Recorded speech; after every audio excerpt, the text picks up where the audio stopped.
الحمد لله على إحسانه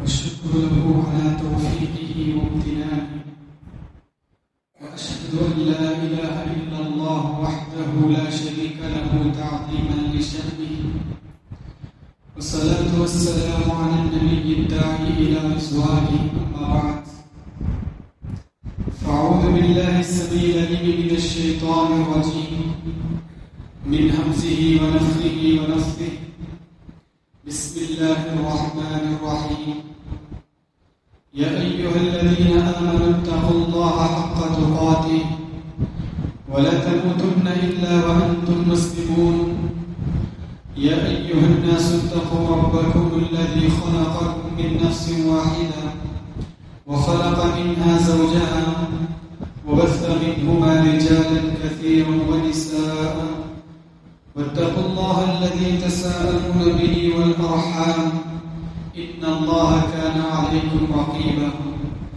يا أيها الذين آمنوا اتقوا الله وقولوا قولا سديدا يصلح لكم أعمالكم ويغفر لكم ذنوبكم ومن يطع الله ورسوله فقد فاز فوزا عظيما فإن أحسن الكلام كلام الله وأحسن الهدى هدى محمد صلى الله عليه وسلم وشر الأمور محدثاتها وكل محدثة بدعة وكل بدعة ضلالة وكل ضلالة في النار أعوذ بالله من الشيطان الرجيم بسم الله الرحمن الرحيم ولقد خلقنا الإنسان ونعلم ما توسوس به نفسه ونحن أقرب إليه من حبل الوريد إذ يتلقى المتلقيان عن اليمين وعن الشمال قعيد ما يلفظ من قول إلا لديه رقيب عتيد وجاءت سكرة الموت بالحق ذلك ما كنت منه تحيد ونفخ في الصور ذلك يوم الوعيد وقال عز وجل إنما يعمر مساجد الله من آمن بالله واليوم الآخر وأقام الصلاة وآتى الزكاة ولم يخش إلا الله فعسى أولئك أن يكونوا من المهتدين. حضرات، خطبہ مسنونہ کے بعد سورۃ التوبہ کی ایک آیت آپ کے روبرو پڑھی گئی.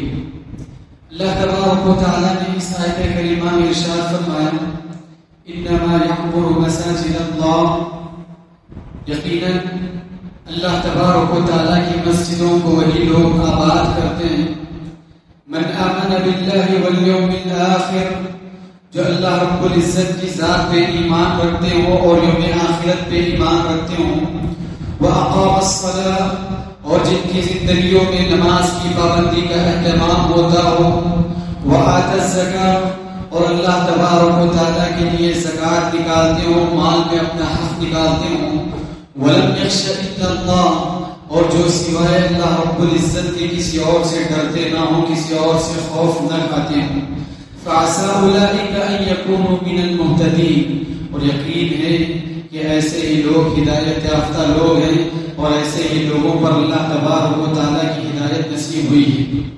حضرات، مسجد کہتے ہیں اس جگہ کو جہاں اللہ تبارک و تعالیٰ کے لیے سجدہ کیا جاتا ہے، اللہ تبارک و تعالیٰ کے آگے جھکا جاتا ہے. شرعی اصطلاح میں مسجد اس جگہ کو کہا گیا کہ ہر وہ جگہ جہاں نماز پڑھی جاتی ہو یا نماز پڑھنے کی اجازت ہو اس کو ہم مسجد کہتے ہیں. پیارے نبی صلی اللہ علیہ وسلم نے ارشاد فرمایا جعلت لی الارض مسجدا وطہورا، آپ نے فرمایا اس روئے زمین کا ہر حصہ جہاں کہیں نماز پڑھی جاتی ہو سب کا سب مسجد قرار پایا ہے. ہر ایک جگہ کو مسجد کہا جاتا ہے سوائے ان جگہوں کے جہاں شریعت میں نماز پڑھنے کی ممانعت آئی، جہاں نماز پڑھنے کی اجازت نہ ہو. تو مسجد یہ اللہ تبارک و تعالیٰ کی توحید کا مرکز ہے. مسجد یہ توحید کا منار ہے. یہاں صبح سے شام تک 5 دفعہ توحید کا اعلان ہوتا ہے، 5 دفعہ رسالت کا اعلان ہوتا ہے. یہاں 5 دفعہ آخرت کی یاد دہانی کرائی جاتی ہے، آخرت یاد دلائی جاتی ہے. توحید مسجد یہ اللہ کا گھر ہے. مسجد یا اللہ تبارک و تعالیٰ کی وحدانیت کی جگہ ہے. مسجد یا اللہ تبارک و تعالیٰ کی توحید کی سرائے لگائی جاتی. اسی لیے کہا گیا وَأَنَّ الْمَسَاجِدَ لِلَّهِ فَلَا تَدْعُوا مَعَ اللَّهِ أَحَدًا. یہ مسجد اللہ کے گھر ہے، یہاں اللہ کے ساتھ کسی اور کو شریک نہیں کیا جاتا، اللہ کو چھوڑ کر کسی اور کو نہیں پکارا. یاد رکھیے یہ مسجد بڑی عظمت والی جگہ ہے، یہ بڑا عظمت والا مقام ہے. اس کی حیثیت، اس کا مقام اور اس کی عظمت اللہ تبارک و تعالیٰ کے پاس اٹل ہے. اللہ تبارک و تعالیٰ کے پاس بڑی اونچی ہے، بڑا بلند ہے. پیارے نبی صلی اللہ علیہ وسلم نے فرمایا احب البلاد الى اللہ مساجدها، احب البلاد الى اللہ مساجدها. اس روئے زمین پر اللہ تبارک و تعالیٰ کے پاس سب سے زیادہ محبوب جگہ کوئی ہے، اللہ کی سب سے زیادہ پسندیدہ جگہ کوئی ہے تو یہی مساجد ہے جو اللہ تبارک و تعالیٰ کو اس روئے زمین پہ سب سے زیادہ محبوب ہے.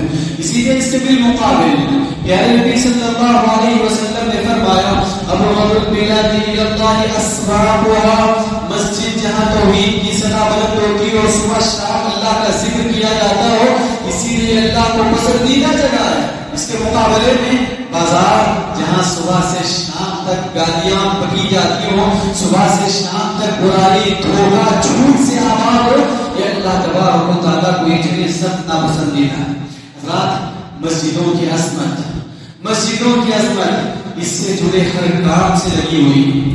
مسجد یہ اپنی تعمیر کے اعتبار سے بڑی عظمت والی جگہ ہے. مسجد یہ اپنے وجود کے اعتبار سے بڑی عظمت والی جگہ ہے. مسجد یہاں سے جڑا ہوا ہر کام بڑا عظمت والا ہے. مسجد یہاں سے جڑا ہوا ہر عمل عظمت والا ہے. جیسا کہ میں نے کہا کہ مسجد اپنے وجود میں اس حیثیت سے عظمت والا مقام رکھتا ہے کہ یہ اللہ تبارک و تعالیٰ کے گھر ہیں، یہاں اللہ تبارک و تعالیٰ کو صبح سے شام تک پکارا جاتا ہے. اور اس سے ہٹ کر مسجد یہ تعمیر کے اعتبار سے بھی بڑا عظمت والا مقام ہے، بناوٹ کے اعتبار سے بھی بڑی عظمت والی جگہ ہے. پیارے نبی صلی اللہ علیہ وسلم نے فرمایا اس روئے زمین پہ آپ مسجد کو چھوڑ کر کوئی اور جگہ بنائیں، کوئی اور چیز تعمیر کرائیں، کہیں اور آپ پیسہ خرچ کر کے وہ عمارت کھڑی کریں، اتنا ثواب نہیں ملتا جتنا ثواب کے اس مسجد کو کھڑی کرنے میں آپ کو دیا جاتا ہے. پیارے نبی صلی اللہ علیہ وسلم نے فرمایا من بنى للہ مسجدا بنى اللہ له بیتا فی الجنہ. جو اللہ کو راضی کرنے کے لیے مسجد بنائے، مسجد تعمیر کرے یا مسجد کی تعمیر میں اپنا حصہ جمائے، بنى اللہ له بیتا فی الجنہ. اللہ تبارک و تعالی جنت میں ایسے لوگوں کے لیے گھر تعمیر کرتا ہے.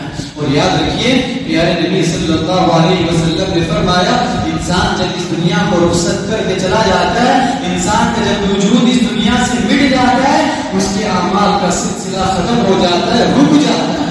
دنیا میں رہتے ہوئے ہم نے جو ثواب کمائے، دنیا میں رہتے ہوئے ہم نے جو نیکیاں کی، جب تک ہماری سانسیں باقی رہی ہمارا ثواب باقی رہا. لیکن وہی مسجد کو تعمیر کرنے کی بات آئی، مسجد بنانے کی بات آئی، آپ نے فرمایا یہ وہ عمل ہے کہ انسان دنیا سے تو رخصت ہو جاتا ہے، اس کی سانسوں کا سلسلہ کٹ جاتا ہے، وہ اس دنیا کو رخصت کر کے چلا جاتا ہے، لیکن اس کے ثواب کا سلسلہ باقی رہتا ہے. آپ نے فرمایا وہ مسجد بناہا، اعمال کا سلسلہ جو جاری رہے، موت کے بعد بھی ثواب پہنچتا رہے، مرنے کے بعد بھی اللہ کے پاس اجر و ثواب کے مستحق رہے. تو کام یہ کر جائیں کوئی ایک مسجد بنا کے دنیا سے رخصت ہو جائے، یا مسجد بن رہی ہو تو اس میں حصہ لے کے دنیا سے رخصت ہو جائے. حضرات مسجد یہ مسجد میں کام کرنے والے، مسجد میں خدمت انجام دینے والے، چاہے وہ مؤذن ہو، ان کا مقام بڑا عظمت والا مقام ہے، اس لیے کہ وہ لوگ مسجد سے جڑے ہوئے. پیارے نبی صلی اللہ علیہ وسلم نے فرمایا المؤذنون اطول الناس اعناقا یوم القیامہ. کل روز قیامت اللہ کے پاس الگ الگ گروہ آئیں گے، الگ الگ جماعتیں آئیں گی، لوگ الگ الگ طبقوں میں اللہ کی عدالت میں حاضر ہوں گے. لیکن کل حشر کے میدان میں لوگ صرف مؤذنین کو اس انداز سے دیکھ کر پہچان لیں گے کہ دنیا میں اللہ کی توحید کی صدا کو بلند کرتے تھے، یہ اللہ کی وحدانیت کو دنیا میں بلند کرتے تھے. اس بنیاد پہ ان کی گردنیں بڑی اونچی ہوں گی، ان کی شان بڑی بلند ہوگی، ان کا مقام و مرتبہ بڑا اونچا ہوگا. لوگ یہ دیکھ کر پہچان لیں گے وہ لوگ تھے جو دنیا میں اللہ تبارک و تعالیٰ کی توحید کو بلند کرتے تھے اور اللہ تبارک و تعالیٰ کی مسجدوں میں خدمت انجام دیا کرتے تھے. اور مسجد سے جڑا ہوا امام پیارے نبی صلی اللہ علیہ وسلم نے فرمایا مسجد کا امام یہ صرف مسجد کا امام نہیں, جو مسجد کا امام بنتا ہو وہ قوم کا امام ہے. جو مسجد کا امام بنتا ہے پورے قوم کا رہنما و رہبر ہے. جو مسجد کی ذمہ داری سنبھالتا ہے پورے قوم کی ذمہ داری سنبھالنے والا ہے. اس سے ہٹ کر مسجد کی صاف صفائی کی بات آئی, یہ کام بھی بڑا عظمت والا کام ہے. مسجد کو کلین کرنے کی بات آئی, یہ کام بھی بڑا عظمت والا کام ہے. یاد رکھیے مسجد کی صاف صفائی کے لیے جو شخص منتخب ہو, مسجد کی صاف صفائی کی ذمہ داری جس کو دی جاتی ہے وہ اپنی ذمہ داری اپنی جگہ نبھاتا ضرور ہے, لیکن ہم مسجد کے مصلی ہونے کی حیثیت سے ہم میں سے ہر شخص اللہ تبارک و تعالیٰ کے گھر کی صاف صفائی کا ذمہ دار ہے. اللہ تبارک و تعالیٰ کے گھر کی پاکی اور صفائی کا ذمہ دار ہے. پیارے نبی صلی اللہ علیہ وسلم کو اپنی امتیوں کے لیے نیکیاں بتائی گئی. اللہ کے نبی کو اپنی امت کے لیے نیکیاں بتائے گئے, دکھائے گئے. خصوصیت کے ساتھ اللہ تبارک و تعالیٰ نے وہ نیکی بتلائی جو مسجد کی خدمت کو لے کر ہوتی ہے. آپ نے فرمایا عرضت علی اعمال امتی, عرضت علی اعمال امتی. پیارے نبی نے کہا مجھے میری امت کے اعمال دکھائے گئے, مجھے میری امت کی نیکیاں دکھائی گئی. حتی القرآن یخرجها الرجل من المسجد. آپ نے خصوصیت کے ساتھ اس نیکی کا ذکر کیا کہ آپ نے فرمایا اللہ تبارک و تعالیٰ نے میری امتیوں کی وہ نیکی بھی مجھے بتلائی جو مسجد میں پڑا ہوا تنکا اس نے اٹھا کر باہر ڈال دیا, مسجد میں پڑا ہوا کچرا اس نے اٹھا کے باہر کر دیا. اللہ تبارک و تعالیٰ نے خصوصیت کے ساتھ مجھے یہ نیکی دکھلائی. اور یاد رکھیے مسجد کی صاف صفائی اتنے عظمت والا کام ہے, یہ اتنے عظمت والا عمل ہے کہ پیارے نبی صلی اللہ علیہ وسلم نے کبا دیکھا مسجد نبی کی دیوار میں جہاں سامنے سجدے کی جگہ کی بالکل سامنے کی جگہ تھی وہاں کسی نے تھوک دیا تھا, گندگی لگی ہوئی تھی. پیارے نبی چاہتے تو صحابہ کو بول کر صاف کروا دیتے, پیارے نبی چاہتے تو صحابہ کو بول کر کلین کروا دیتے, لیکن پیارے نبی نے مناسب نہ سمجھا. یہ اتنا عظمت والا عمل اگر ہمیں اس کا موقع مل جاتا ہے اللہ تبارک و تعالیٰ کی کتنی بڑی نعمت ہے. پیارے نبی نے آگے بڑھ کر اپنی چھڑی سے اس جگہ کو صاف کیا, اس کے بعد آپ نے خوشبو منگوا کر اس جگہ پہ لگا دی. دیکھیں کتنے عظمت والا عمل ہے, کتنی نیکی کا عمل ہے. پیارے نبی صلی اللہ علیہ وسلم نے جب مسجد میں گندگی دیکھی تو آگے بڑھ کر آپ نے صاف کیا. صرف اتنی بات نہیں, مسجد سے جڑا ہوا کوئی بھی کام, ہم مسجد میں آتے ہیں, مسجد میں نماز ادا کرتے ہیں, مسجد میں ہم وضو کرتے ہیں, مسجد میں ہم اذان سنتے ہیں, اذان کے انتظار میں بیٹھے رہتے ہیں, نماز کے انتظار میں بیٹھے رہتے ہیں. ہر عمل ہمارے لیے باعث عظمت ہے, ہر عمل ہمارے لیے باعث مبارک ہے. ہمارا گھر مسجد سے دور ہے, ہمارا گھر مسجد سے بہت دور پڑتا ہے. صرف ہم مسجد میں حاضری کے لیے 5 وقتہ نماز کے وقت میں مسجد میں حاضری دے دیتے ہیں, مسجد میں آ جاتے ہیں. پیارے نبی صلی اللہ علیہ وسلم نے ایسے شخص کی ایمان کی گواہی دی, ایسے شخص کی ایمان کی گواہی دی جو صرف مسجد میں جماعت کے ساتھ نماز ادا کرنے کے لیے آتا ہو. پیارے نبی نے کہا اگر کسی شخص کو دیکھو صبح شام مسجد کو آنا جانا اس کا لگا ہوا ہے تو اس کی ایمان کی گواہی دینا وہ پکا سچا مومن ہے. اور اس کے ساتھ ساتھ آپ نے فرمایا مسجد کو یہ چل کے آنا, مسجد کی طرف اپنے قدم بڑھانا, مسجد کی طرف اپنے قدم اٹھانا, مسجد کے ارادے سے اپنے گھروں سے نکلنا, یہ اللہ تبارک و تعالیٰ کے پاس اتنا عظمت والا عمل ہے. جو شخص اپنے قدم کو مسجد کی طرف اٹھائے, مسجد کی طرف بڑھائے, مسجد کی طرف چلے, وہ اللہ تبارک و تعالیٰ کی مہمان نوازی کی طرف چل رہا ہے, اللہ تبارک و تعالیٰ کی میزبانی کی طرف چل رہا ہے. آپ نے فرمایا من غدا الى المسجد, من غدا الى المسجد اور اعد الله له نزلا كلما غدا الله. پیارے نبی نے کہا جو صبح سویرے مسجد کو آتا ہو, شام ہوتے ہوتے مسجد کو آتا ہو, ہر نماز کے وقت مسجد کی طرف قدم بڑھاتا ہو, اس کا ہر بار مسجد کو آنا اللہ تبارک و تعالیٰ جنت میں اس کے لیے میزبانی تیار کرتا ہے. اللہ تبارک و تعالیٰ جنت میں اس کے لیے مہمان نوازی تیار کرتا ہے. تو لہٰذا مسجدوں کو ہمارا آنا جانا, مسجدوں سے ہمارا تعلق, مسجدوں سے ہمارا لگاؤ, یہ ہمیں اللہ تبارک و تعالیٰ کا مہمان بنانا ہے, اللہ تبارک و تعالیٰ کی میزبانی ہمیں نصیب کرتا ہے. یاد رکھیے اس سے بڑھ کر مسجد کو اگر ہم پیدل چل کے آنے کا معمول بنا لیتے ہیں، مسجد کو اگر ہم پیدل چل کے آنے کا معمول بنا لیتے ہیں سواری کو چھوڑ کر، پیارے نبی نے فرمایا آپ کا اٹھنے والا ہر قدم مبارک ہے، آپ کا اٹھنے والا ہر قدم اللہ کے پاس مبارک ہے.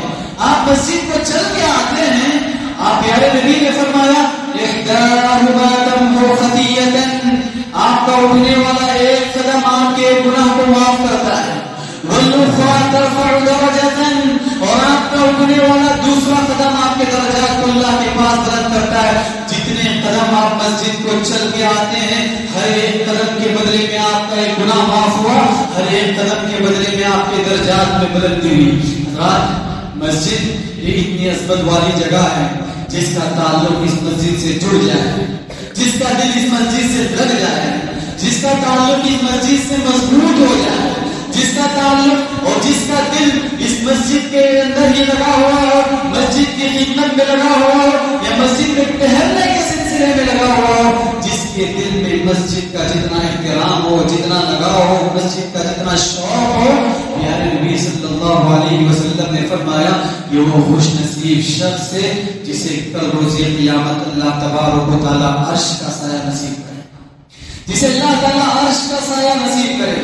خوش نصیب ہے ہم میں سے وہ لوگ، سعادت مند ہے ہم میں سے وہ لوگ جن کا مسجدوں کو لے کر ہمیشہ دل دھڑکتا ہو، مسجد کی فکر لے کر ہمیشہ دل دھڑکتا ہو، جن کا دل مسجد میں ٹہرنے کو لے کر دھڑکتا ہو، جن کے دل میں مسجد میں قیام کرنے کو لے کر شوق ہو، جن کے دل میں مسجد کو لے کر جذبہ ہو. خوش نصیب ہے وہ لوگ، سعادت مند ہے وہ لوگ کہ کل روز قیامت ہر کوئی سائے کو تڑپے گا، ہر کوئی سورج کی تپش سے پریشان ہوگا، بے چین ہوگا. ایسے عالم میں اللہ تبارک و تعالیٰ کے عرش کا سایہ نصیب ہوگا. پیارے نبی صلی اللہ علیہ وسلم نے فرمایا سبعۃ یذلهم اللہ فی ظلہ یوم لا ظل الا ظلہ. آپ نے فرمایا 7 ایسے خوش نصیب لوگ ہیں کہ کل روز قیامت اللہ کے سائے کے علاوہ کوئی اور سایہ نہ ہوگا، اللہ کے عرش کے سائے کے علاوہ کوئی اور سایہ نہ ہوگا. تو اس سائے کے لوگ حقدار بنیں گے. 7 طبقے کے لوگ ہیں، اس میں سے ایک آپ نے فرمایا رجل قلبه معلق بالمساجد، ایسے لوگ جن کے دل مسجدوں سے جڑے ہوئے ہوں، جن کے دل مسجدوں سے لگے ہوئے ہوں، یہ وہ خوش نصیب ہیں کہ اللہ تبارک و تعالیٰ کل روز قیامت ان کو عرش کے سائے میں جگہ دے گا، عرش کا سایہ نصیب کرے گا. حضرات یہ مسجدیں اس حیثیت سے بھی عظمت والی ہیں، یہ مسجدیں اس حیثیت سے بھی عظمت والی ہیں. اللہ تبارک و تعالیٰ نے یہاں آنے جانے والوں کو پکا سچا ایمان والا قرار دیا. جو آیت میں نے آپ کے روبرو پڑھی، آپ نے فرمایا اللہ تبارک و تعالیٰ نے فرمایا انما یعمر مساجد اللہ من آمن باللہ والیوم الآخر. مسجدوں کو وہی آباد کرے گا جو پکا سچا مومن ہو. مسجدوں کو وہی آباد کرے گا جس کے دل میں واقعی ایمانوں میں اللہ پر ایمان ہو. مسجدوں کو وہی آنا جانا رکھے گا جس کے دل میں آخرت کو لے کر ایمان ہو، آخرت کو لے کر یقین ہو. جس کے دل میں اللہ کو لے کر ایمان جس قدر کمزور ہوگا، آخرت کو لے کر ایمان جس قدر کمزور ہوگا، اس کا تعلق بھی مسجدوں کو لے کر اتنا ہی کمزور ہوگا. اس کا دل بھی مسجد کو لے کر اتنا ہی کمزور ہوگا جس کے دل میں ایمان جتنا کمزور ہو. تو لہٰذا ہمارا مسجدوں سے یہ تعلق، ہمارا مسجدوں سے یہ لگاؤ، ہمارا مسجدوں سے یہ محبت ہمارے ایمان کی گواہی دیتا ہے. اس سے بڑھ کر آپ صلی اللہ علیہ وسلم، اس سے بڑھ کر اللہ تبارک و تعالیٰ نے کہا فَعَسَىٰ أُولَٰئِكَ أَن يَكُونُوا مِنَ الْمُهْتَدِينَ. یہی لوگ ہیں جو ہدایت یافتہ ہیں، یہی لوگ ہیں جو ہدایت یافتہ ہیں. ان کی ہدایت کی گواہی دی گئی، ان کی ہدایت کی بشارت دی گئی. حضرات مسجدوں کی عظمت تو بے شمار ہے، مسجدوں کی عظمت تو بہت زیادہ ہے. جیسا کہ مختصر میں نے کہا کہ مسجد سے جڑا ہوا ہر کام عظمت والا ہے. مسجد سے جڑا ہوا ہر فرد اللہ تبارک و تعالیٰ کے پاس معزز سے محترم ہے. لیکن ایک بات یاد رکھیں، ہم مسجد کو تعمیر کرتے ہیں، ہم مسجد کو بناتے ہیں، لیکن مسجد اپنے اصل مقصدوں سے فوج رہتی ہے. اکثر مساجد کے صورت ہے، مساجد اپنے اصل مقاصد سے بہت دور ہے. کیا ہے؟ ہماری مسجدیں آج اس حد تک محدود ہیں کہ یہاں 5 وقت نماز ہوتی ہے، صبح شام درس چلتا ہے، صبح شام بیان چلتا ہے. ہماری مسجدیں آج اس حد تک محدود ہیں، اس سے بڑھ کر ہم کوئی کام کرنا نہیں چاہتے، اس سے بڑھ کر ہم مسجد میں کوئی کام انجام دینا نہیں چاہتے، جبکہ شریعت اسلامیہ میں مسجد کا تصور بڑا وسیع ہے۔ ہماری شریعت میں مسجد کا تصور بڑا وسیع ہے۔ پیارے نبی ہجرت کر کے مدینہ آئے، پیارے نبی صلی اللہ علیہ وسلم ہجرت کر کے مدینہ آئے تو آپ صلی اللہ علیہ وسلم نے بھائی چارگی کے بعد سب سے پہلے جس چیز کو اہمیت دی، جس کام کو آپ نے مناسب سمجھا، وہ کام یہ کہ پہلے مسجد تعمیر کر دی جائے، کیونکہ یہی وہ جگہ ہے جہاں مسلمان جمع ہو سکتے ہیں، یہی وہ جگہ ہے جہاں مسلمان جمع ہو سکتے ہیں۔ یہ مساجد ہماری اجتماعیت کا مرکز ہے، یہ مساجد ہمارے اتحاد و اتفاق کا مرکز ہے۔ اگر ہم یہاں جڑ نہ سکے، اگر ہمارا یہاں اجتماع ہو نہ سکا، اگر ہم یہاں جمع نہ ہو سکے، تو یاد رکھیے روئے زمین کی کوئی اور جگہ نہیں جو ہمیں آپس میں ایک دوسرے سے جما سکے۔ اگر مسجد میں آ کر ہم آپس میں ایک دوسرے سے جڑ نہ سکے، اس روئے زمین میں کوئی جگہ ایسی نہیں جو ہمیں جوڑنے کی طاقت رکھتی ہو۔ یہ اللہ کے گھر ہیں، یہاں ہم اس حیثیت سے حاضر رہتے ہیں کہ ہمارا بڑپن پوری طرح ختم ہے، ہمارا اثر و رسوخ پوری طرح ختم ہے، ہماری دولت شہرت پوری طرح ختم ہے۔ ہم میں سے ہر شخص یہاں اللہ کا غلام بن کے حاضر ہوتا ہے، اللہ کا بندہ بن کے حاضر ہوتا ہے۔ اپنے دلوں کو یہ تمام منفی کدورتوں سے پاک کر کے، منفی صفتوں سے پاک کر کے ہم مالدار ہیں، وہ مسجد کے باہر تک، ہم اثر و رسوخ والے ہیں، وہ مسجد کے باہر تک، ہمارا دنیا میں بڑا مقام و مرتبہ ہے، وہ مسجد کے باہر تک، ہمارا محلہ میں بڑا روب و دبدبہ ہے، وہ مسجد کے باہر تک، ہماری جو بھی حیثیت ہو وہ سب مسجد کے باہر تک ہے۔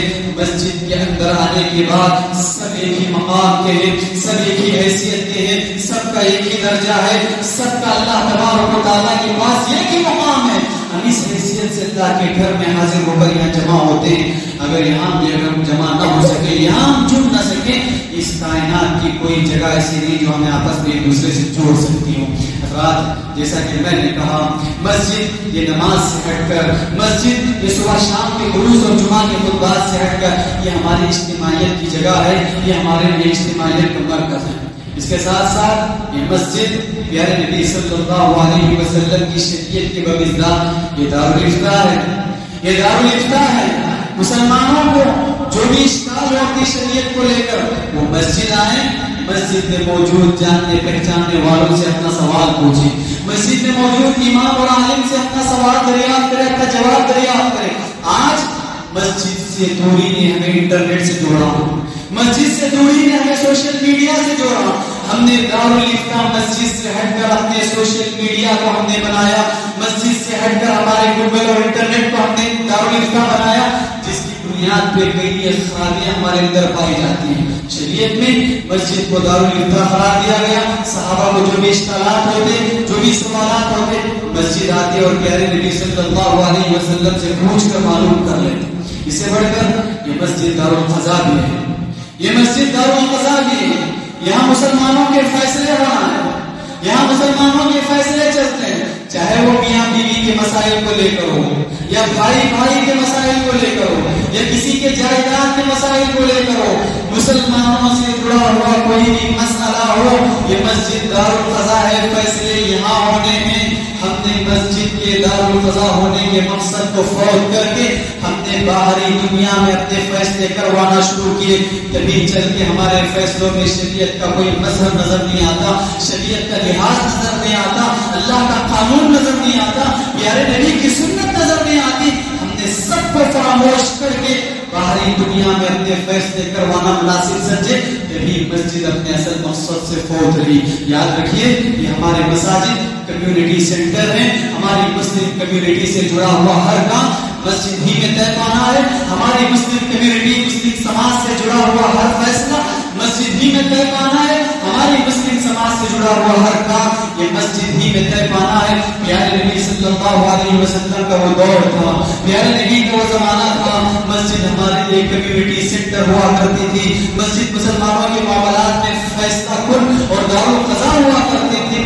لیکن آج ہم نے دیکھا ہے کتنے ایسے نمونے ہمارے پاس ہیں، کتنی ایسی مثالیں ہمارے پاس ہیں۔ ہم نے ہمارے شریعت کے مسائل کو مسجد سے چھوڑ کر کورٹ میں فیصلے کروانے کو دیکھے جہاں شریعت پوری طرح مدھم پڑ گئی، شریعت کے فیصلے پوری طرح بچ گئے، شریعت کے فیصلے پوری طرح ختم کر دیے گئے، اللہ کا قانون پوری طرح ختم کر دیا گیا، پیارے نبی کی سنت پوری طرح ختم کر دی گئی۔ کیوں؟ اس میں برابر کے مجرم میں اور آپ شریک، ہم سب اس میں برابر کے مجرم ہیں۔ مسلمانوں کا فیصلہ تھا، شریعت کا فیصلہ تھا، ہونا تو چاہیے شریعت کے مرکز میں فیصلہ طے پاتا، شریعت کا مرکز توحید، مرکز توحید مسجد میں فیصلہ طے پاتا۔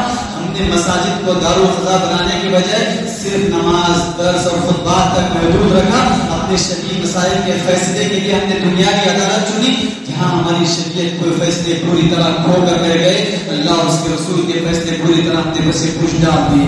یاد رکھیے، جب تک ہم مسجد کو دارالقضا نہیں بنائیں گے اس وقت تک ہمارے مسلمانوں کی عزت برقرار نہیں رہ سکتی۔ مسلمان اپنی عزت باقی رکھنا چاہیں، مسلمان اپنا وقار باقی رکھنا چاہیں تو یاد رکھیے اپنی مسجد کو دارالقضا بنا کے رکھیں، اپنی مسجد کو فیصلے کی جگہ بنا کے رکھیں، اپنے مسائل کو مسجد میں لا کے پیش کریں۔ یہاں اللہ کے قانون کے حساب سے فیصلہ ہوگا، پیارے نبی کی سنت کے حساب سے فیصلہ ہوگا تو آپ کے فیصلوں میں بھی برکت ہوگی، ہمارے فیصلوں میں خیر ہوگا۔ اس سے ہٹ کر اگر اپنے مسجد کو صرف نماز اور درس تک محدود کر دیا تو ہماری عزت ٹوٹتی رہے گی، ہمارا احترام اور ہمارا وقار پوری طرح برباد ہو کے رہ جائے گا۔ حضرات، اس کے ساتھ ساتھ سب سے اہم بات یہ ہے، یہ مسجد اللہ کے گھر ہے، مسجد اللہ کے گھر ہے، یہاں اللہ کے کسی بندے کو آنے سے ہرگز روکا نہیں جا سکتا۔ مسجد اللہ کے گھر ہے، یہاں اللہ کے کسی بندے کو بھی آنے سے روکا نہیں جا سکتا، چاہے وہ کسی بھی مذہب سے تعلق رکھتا ہو، چاہے وہ کسی بھی مسلک سے تعلق رکھتا ہو، چاہے وہ مسلمان ہو، چاہے وہ کافر ہو، غیر مسلم ہو، ہندو ہو، سکھ ہو، عیسائی ہو، چاہے کسی بھی مذہب سے تعلق رکھنے والا وہ اللہ کا بندہ ہے، اللہ کے گھر میں اس کو آنے کی کھلی چھوٹ ہے، اللہ کے گھر میں اس کو آنے کی کھلی اجازت ہے۔ اپنی تنگ نظری کو ختم کریں، اپنی تنگ سوچ کو ختم کریں، اپنی تنگ فکر کو ختم کریں۔ مسجد کا جو مقام ہے، مسجد کی جو حیثیت ہے، وہ اصل حیثیت اس کو مسجد کو لوٹائے۔ ہماری مسجدوں سے بہت کام ہو سکتا ہے، ہماری مسجدوں کو بڑا مقام حاصل ہو سکتا ہے، لوگوں کے دلوں میں ہماری مسجدوں کی قدر بیٹھ سکتی ہے۔ اور آج لوگوں کے درمیان جو ہماری مساجد کو لے کر، ہماری مسلمان کمیونٹی، مسلمان قوم کو لے کر جو غلط فہمیاں رائج ہیں، غلط فہمیاں لوگوں کے دلوں میں پائی جاتی ہیں، جب تک وہ اللہ کے گھر میں نہ آئے اس وقت تک غلط فہمیاں دور نہیں ہونے والی، جب تک وہ مسجد کے اندر نہ آئے غلط فہمیاں دور نہیں ہونے والی۔ غیر مسلم کو مسجد میں لائیں، اپنی عبادت کا طریقہ بدلائیں، اپنی عبادت کا طور طریقہ بدلائیں، اپنے مذہب کی حقیقت بدلائیں۔ جب تک غیر مسلم مسجد کے اندر حاضر نہیں ہوگا اس وقت تک ہمارے تعلق سے غلط شبہات اس کے دل سے دور نہیں ہوں۔ پیارے نبی صلی اللہ علیہ وسلم نے جب بھی جنگ ہوتی، جنگ میں قیدی پکڑے جاتے، پیارے نبی مسجد کے مینار سے، مسجد کے پلر سے باندھ دیتے، مسجد کے ستون سے باندھ دیتے۔ مشہور واقعہ ہے ثمامہ بن اسال کا، ابھی اسلام نہیں لائے تھے، پیارے نبی صلی اللہ علیہ وسلم کے صحابہ قید کر کے لائے، آپ نے مسجد کے ستونوں کو ثمامہ بن اسال کو باندھ دیا۔ 3 دن تک ثمامہ بن اسال نے پیارے نبی اور صحابہ کی عبادت کا طریقہ دیکھا، مسلمانوں کے اخلاق انہوں نے دیکھے، مسلمانوں کی تعلیم انہوں نے سنی۔ 3 دن کے بعد پیارے نبی نے حکم دیا اطلقوا، اس کو آزاد کر دو۔ ثمامہ بن اسال آزاد ہو کر فوراً مسجد کے قریب ایک چشمے کے پاس گئے، وہاں غسل کر کے آ کے پیارے نبی کے سامنے اقرار کیا، اشہد ان لا الہ الا اللہ واشہد انک رسول اللہ، اے پیغمبر میں گواہی دیتا ہوں کہ اللہ کے سوا کوئی سچا معبود نہیں اور آپ اللہ کے سچے رسول ہیں۔ 3 دن تک انہوں نے مسجد کی کیفیت دیکھی، مسجد کے مسلمانوں کے معمولات انہوں نے دیکھے، خود بخود ان کا دل تبدیل ہو گیا، انہیں کسی طرح کے سمجھانے کی ضرورت نہ پڑی۔ تو اپنی نمازوں کو ساتھ لائے، کوئی بات نہیں غیر مسلموں کو، اپنے دروس کے ساتھ لائے کوئی بات نہیں، اپنے جمعہ کے خطبات کے ساتھ لائے کوئی بات نہیں، لائیں ساری عبادت کے طور طریقے بدلائیں، اپنی تعلیمات کو سننے کا موقع دیں۔ ہو سکتا ہے اللہ تبارک و تعالیٰ ان کے دلوں کو پھیر دے گا، ان کے دلوں کو بدل دے گا اگر ہم اللہ کے بندوں کو مسجد کے اندر آنے سے روک دیں، کیونکہ بعض جگہ کا ایک ماحول ہوتا ہے، بعض لوگوں کی یہ سوچ ہوتی ہے وہ غیر مسلم ہے، نجیس ہے، ناپاک ہے، وہ مسجد کے اندر آ نہیں سکتا۔ یہ ظلم ہے سراسر اللہ کے بندوں کے ساتھ، یہ ظلم ہے سراسر اللہ کے بندوں کے ساتھ۔ اللہ تبارک و تعالیٰ نے فرمایا ومن اظلم ممن منع مساجد اللہ، اس سے بڑا ظالم کون ہو سکتا ہے جو اللہ کے بندوں کو مسجد آنے سے روکے؟ اس سے بڑا ظلم کیا ہو سکتا ہے جو اللہ کے بندوں کو مسجد آنے سے روکے؟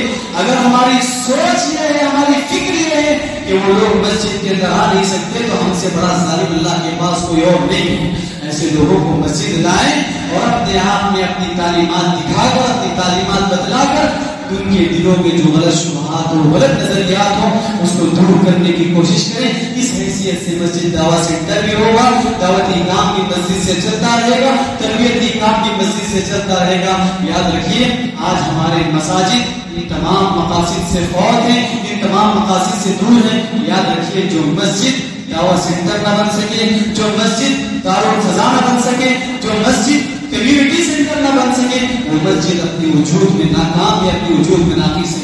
جس مسجد میں صرف نماز ہوتی ہو، صرف دروس ہوتی ہو، صرف مسجد میں صبح جمعہ کی خطبات چلتے ہوں اور یہ تمام کام نہ ہوتے ہو، وہ مسجد اپنے وجود میں ناکام ہے، اور مسجد اپنے تعمیر میں اور مسجد اپنے کام میں ناکام ہے۔ اس سے بڑھ کر خصوصیت کے ساتھ آخری بات یہ ہے کہ اپنی مساجد کو تعلیم گاہ بنائے رکھیں، چھوٹے بچوں کے لیے بھی، نوجوانوں کے لیے بھی، بڑوں کے لیے بھی، ہر کسی کے لیے ہم تعلیم کے موقع فراہم کریں کہ آئے بچے تعلیم سیکھیں، تاکہ یاد رکھیے مسجد سے ہی اصل توحید کا نور پھیل سکتا ہے، مسجد سے ہی اصل علم کا نور پھیل سکتا ہے۔ بچوں کو مسجد سے جوڑنے کا آسان طریقہ یہ ہے، آسان نسخہ یہ ہے، مسجد میں دینی تعلیم کا انتظام کریں، اگر ممکن ہو سکے، مناسب ہو سکے تو اصلی تعلیم کا بھی، دنیاوی تعلیم کا بھی ٹیوشن کی شکل میں مسجد میں انتظام ہو، تو لوگوں کا دل کھینچے گا اس طرف، لوگ چلے آئیں گے خود بخود اس طرف، تو آپ اس بہانے سے دینی تعلیم سے بھی آشنا کرا سکتے ہیں، دینی تعلیم سے بھی روشناس کرا سکتے ہیں۔ تو دینی تعلیم یاد رکھیے، اللہ کے نبی صلی اللہ علیہ وسلم کے دور میں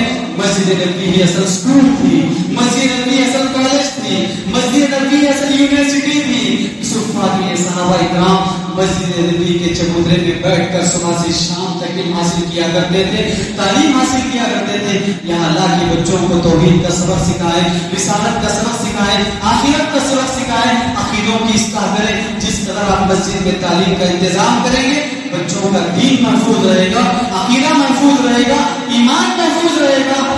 آج یہی وجہ ہے کہ بچے مسجد سے دور ہوتے گئے، نوجوان مسجد سے دور ہوتے گئے، ہمارا تعلق مسجد سے صرف نماز کی حد تک رہا، تو بدعتیں ہمارے اندر پائی جانے لگی، شرک و بدعات کے کام ہمارے اندر رواج لینے لگے، خرافات ہمارے معاشرے میں پھیلنے لگے، کیونکہ یہاں مسجد سے توحید کی دعوت کو عام ہونے کا کام نہ ہو سکا۔ اسی کی ایک شکل ہے ربیع الاول کا ایک مہینہ ہے، پیارے نبی صلی اللہ علیہ وسلم کی پیدائش کو لے کر کتنے بدعات ہوتے ہیں۔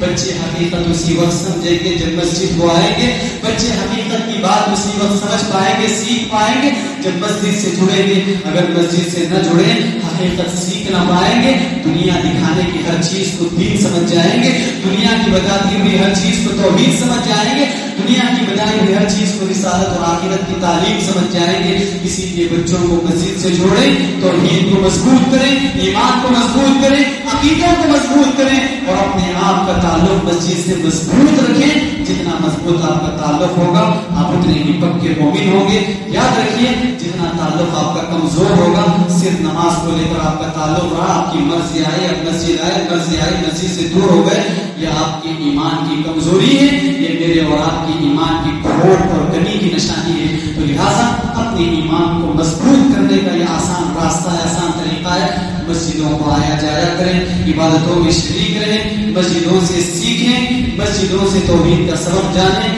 مسجدوں سے رسالت کا سبق جانیں، اللہ کی حقیقت پہچانیں، اللہ کے رسول کی حقیقت پہچانیں، اور یہ مساجد جو اللہ کے گھر ہیں، ان کو اپنے مقاصد میں پورا کھرا اتاریں۔ مساجد کے جو مقاصد ہیں، اور پیارے نبی صلی اللہ علیہ وسلم کے دور میں جن مقاصد کو لے کر مساجد میں کام ہوا کرتے تھے، وہ سارے کام مسجدوں میں قائم رکھیں۔ مسجد آباد بھی ہوگی، لوگ خود بخود مسجد کی طرف دوڑے چلے آئیں گے، آپ کی دعوت بعد بھی ہوگی، آپ کے یہی کام لوگوں کے لیے سب سے بڑا نمونہ اور سب سے بڑا مثل بنیں گے۔ دعا ہے رب العزت سے اللہ تبارک و تعالیٰ کہیں سنی باتوں پر عمل کی توفیق نصیب فرمائے۔ اللہ تبارک و تعالیٰ ہمارے دلوں میں مسجد کی حقیقی عظمت اور مسجد کا احترام اللہ تبارک و تعالیٰ پیدا فرمائے۔ اللہ تبارک و تعالی مساجد اور مساجد سے جڑے ہوئے کاموں میں اللہ تبارک و تعالی میرے اور آپ کی دلچسپی لگائے. اللہ تبارک و تعالی ہمیں مسجدوں سے جڑے رہنے کے پیارے نبی نے جو فوائد و فضائل بتائے اللہ تبارک و تعالی تمام فضیلتیں ہمیں نصیب فرمائے. اللہ تبارک و تعالی ہمارے مساجد کو امن و سکون کا گہوارہ بنائے. اللہ تعالی شر پسندوں کے شر سے ہماری مساجد کی حفاظت فرمائے. اللہ تبارک و تعالی حاسدین کے حسد سے ہمارے مساجد کی حفاظت فرمائے. جب تک ہمیں اس دنیا میں رکھے صحیح اسلام اور ایمان پر باقی رکھے. جب خاتمہ ہو تو کلمہ توحید لا الہ الا اللہ پر ہو. اللہم آمین. وآخر دعوانا الحمد للہ رب